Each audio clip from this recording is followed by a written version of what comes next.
वंदे मातरम, जय श्री राम। दोस्तों, भारतवासी में आप सभी का फिर से स्वागत है।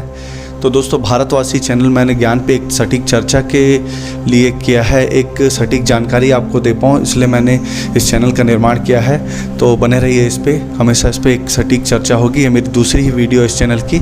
आपको बता दूं कि जो भारत जो एक देश है, सूरवीरों से भरा पड़ा है, और उस सूरवीरों की गाथा में एक गाथा मैं आप लोगों के सामने लेके आ रहा हूँ। ये गाथा है रेजांगला की, और रेजांगला के वीरों को सूरवीरों में भी सूरवीर कहा गया है। दोस्तों, 1962 का अक्टूबर, जो 20 अक्टूबर की एक तारीख थी, उसमें चीनी सेना ने धोखे से भारत देश पर हमला किया था। और चीनी सेना अंतर्राष्ट्रीय सीमा, जिसे मैकमोहन लाइन कहा जाता है, वहाँ से आगे बढ़ चुकी थी।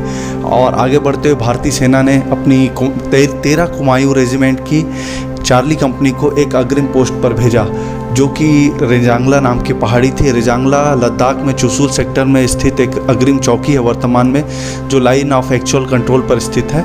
और वहाँ पे 18,000 फीट की ऊंचाई पे भारतीय सैनिकों को भेजा गया चीनी सेना से मुकाबला करने।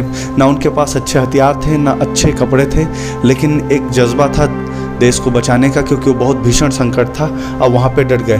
तो इसी बारे में मैं आपको बता रहा हूँ। ये बहुत ही अविश्वसनीय लड़ाई थी, इतनी अविश्वसनीय कि आप आगे जो सुनेंगे तो आपको भरोसा नहीं होगा। आप अन्य स्रोतों से भी उसे जानकारी प्राप्त कर सकते हैं। बहुत ही अविश्वसनीय लड़ाई, पूरे विश्व इतिहास के सबसे अविश्वसनीय लड़ाइयों में से गिना जाता है। तो चलिए आपको रेजांगला की लड़ाई के बारे में बताता हूँ भारत के उस सूरवीरों के उस साहस की कहानी, जो कि अद्भुत है।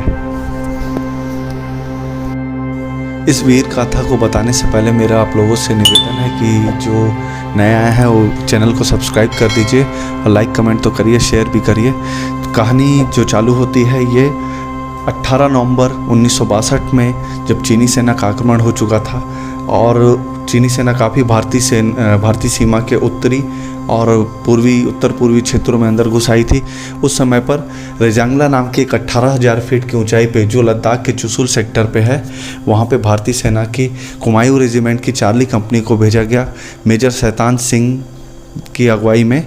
और लगभग 120 जवान रहे होंगे, जिन्हें यहाँ पे मोर्चा दिया गया।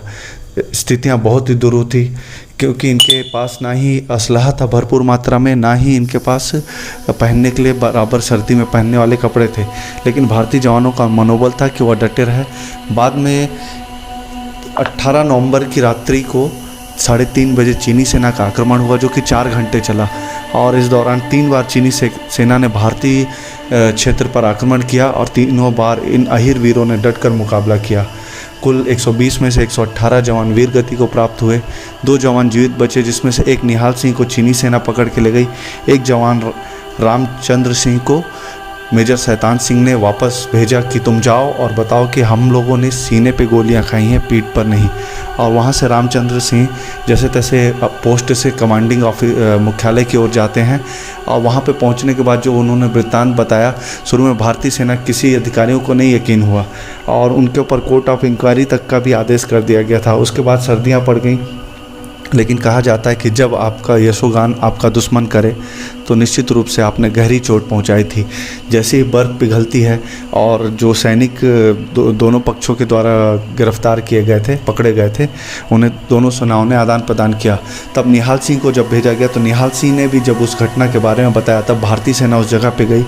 और कहा जाता है कि जितने भी जवान वहाँ पर गए थे रेस्क्यू के लिए, सब वहाँ पर रो पड़े।